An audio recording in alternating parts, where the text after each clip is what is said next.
Hello, welcome to The Real Bit Wars. I'm Chris, and what's your favorite game? It's not that easy to answer that question, is it? However, I think it can be simplified a little bit if you go through different consoles and ask the same question. What's your favorite game on the NES? Might be a little bit easier to narrow it down that way. So I have here a list of every different game console that I own, and I'm going to go through each one of these and pick a single game as my definitive favorite. I'm putting myself on the spot here.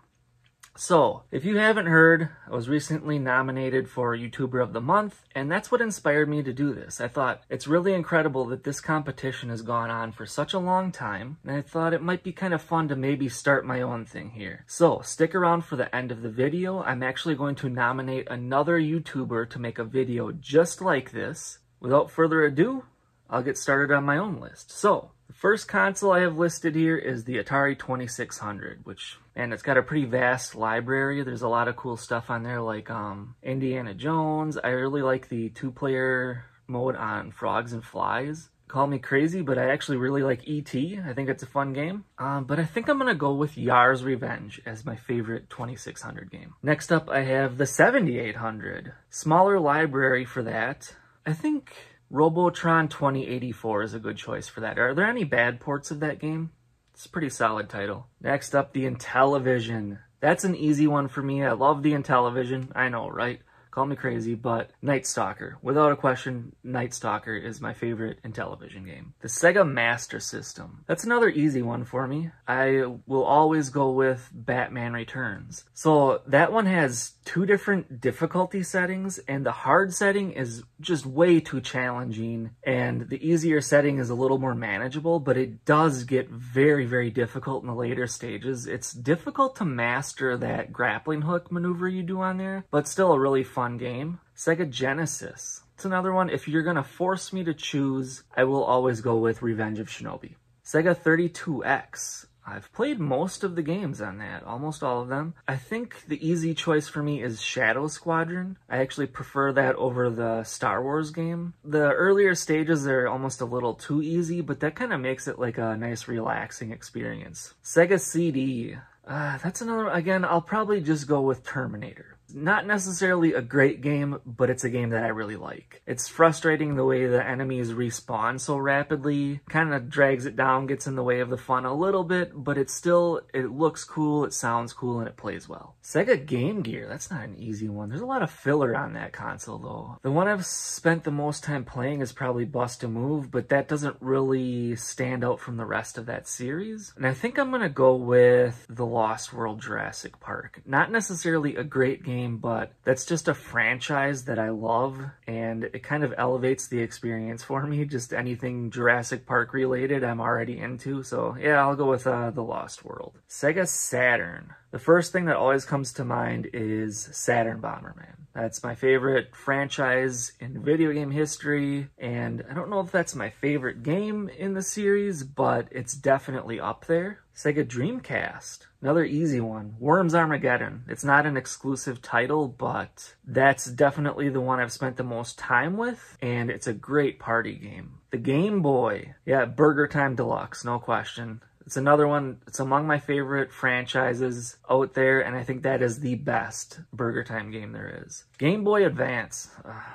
It's not quite as easy.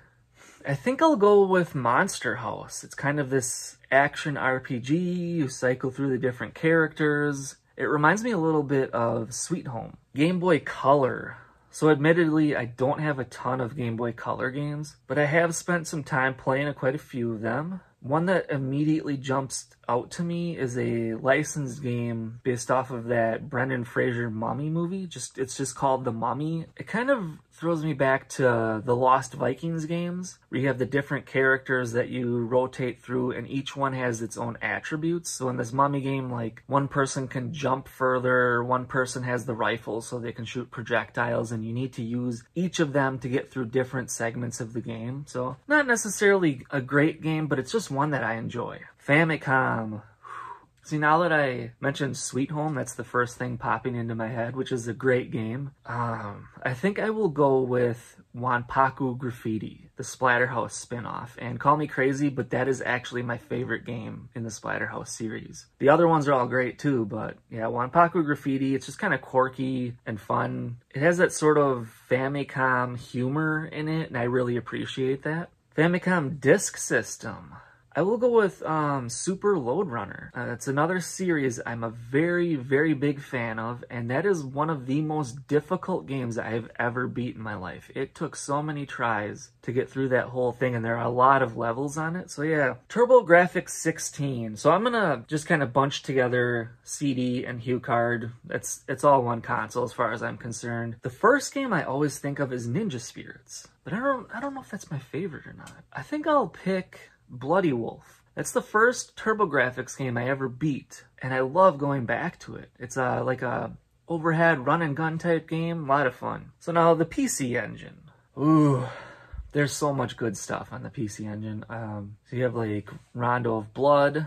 The version of Double Dragon 2 on there, I think, is the definitive version of that game. But as a big fan of the Gradius series, I think I'll pick Gradius 2 because we didn't get that one here. And the final boss in that one is a little lackluster, but overall the game is a really fun experience. Okay, PlayStation 1. I have to go with Heart of Darkness. Yeah, that's Heart of Darkness is like a spiritual successor to Out of This World. And even though it did have a direct sequel, that wasn't made by the same person. So yeah, it's a cinematic platformer basically. It's very linear. There's a certain place you have to go and things you have to do, but the whole objective is to figure out how to do those things to progress to the next screen. Okay, PlayStation 2. That's easy. Shadow of the Colossus. That's an amazing game. It's like you just have these boss fights. These giant monsters are 100 times larger than you, and you have to like climb on them and stab them. And in between each of those boss battles, there's nothing. It's just this sort of like serene journey where you ride your horse through this landscape. And it's really brilliant the way there's this contrast between the tension of the boss fights and the calmness of the journey to get there. So yeah, Shadow of the Colossus on the PS2. GameCube. There's like Eternal Darkness is pretty cool. I played that Simpsons Hit and Run a lot. But I think the game that I like the most, this isn't an exclusive title, but SSX Tricky, that snowboarding game. It's a really great franchise, and I think that's definitely the best game in the series. The original one on the PS2 was a little bit broken. Didn't play that well, so Tricky came out and it was more like a patched up version of the first game, and the GameCube port was the one I played the most. So Nintendo 64, Mario Kart 64. Plain and simple, man. I used to play that until the wee hours of the morning, and my mom got mad at me for that. She would tell me to turn the game console off and tell my friends to get out and stuff. we would play like first person to 10 victories, and then it would be so close that we'd get mad at each other and play till 20 and 30, and then it'd be like 50, and next thing you know, it was 3 a.m. Okay, Super Famicom. I really enjoy the Parodius series on there. I think those are the definitive versions of it. I prefer those over the Saturn ports. But again, Bomberman. I have to go with Super Bomberman 5. That kind of, if it ain't broke, don't fix it sort of thing. We got Super Bomberman 1 and 2 here. They just released more sequels in Japan, 3, 4, and 5. But more importantly, on Super Bomberman 5, the battle mode is the best ever. That's where they first introduced that mechanic where you can win your way back into the game after you've been eliminated. Like you're in a cart kind of circling the outside of the arena, and you can throw bombs in, and if you get somebody, you're reinserted into the game. So yeah, Super Bomberman 5, that's a fantastic battle mode and a great game. Super Nintendo. That's too difficult. I'm just gonna pick the safe choice and say Super Mario World. Quite possibly my favorite Mario game. And finally, we have the NES. Woo! That's another extremely difficult one. Two games immediately pop into my head. My favorite when I was a kid was DuckTales, and I still really like that game. But my favorite that I was introduced to as a collector is probably Metal Storm. Just because of the nostalgic feeling, I think I have to go with DuckTales. It's just, again, maybe it's a bit of a safe choice, but I'll pick DuckTales as my favorite NES game. So that does it for my list. But remember, now I'm going to nominate somebody else. The idea is this nominee will make a similar video and then they will nominate somebody else to do the same thing. And let's see how long we can keep this going. So, Mark from Dad Racer, you are on the clock. You have 1 month. What's your favorite game?